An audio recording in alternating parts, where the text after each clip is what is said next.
বিকাশৰ জয়গান গোৱা বৰ্তমান চৰকাৰখন তথা সততে নিজ সমষ্টিৰ জনগণৰ উন্নয়নৰ কথা কৈ চিঞৰ বাখৰ কৰা মাননীয় বিধায়ক মহোদয়ৰ গৃহ সমষ্টি নাজিৰাৰ বৰ্তমান বাটপথ উন্নয়নৰ এখন জীৱন্ত ছবি।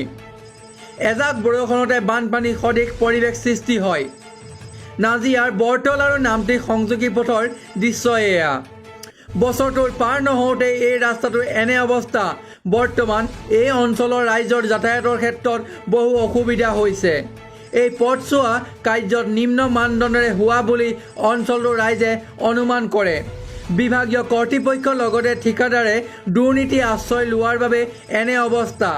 নিৰ্বাচনৰ সময়ত কথাৰ ফুলজাৰীয়ে আভুৱা ভৰা সন্মানীয় জনপ্ৰতিনিধিসকলৰ বাস্তৱতো সততাৰে কাম কৰক, এয়াই অঞ্চলটোৰ ৰাইজবাসীৰ অনুৰোধ। শিৱসাগৰৰ পৰা ডিম্পল হাজৰিকাৰ ৰিপৰ্ট, নৰ্থ ইষ্ট টাইম।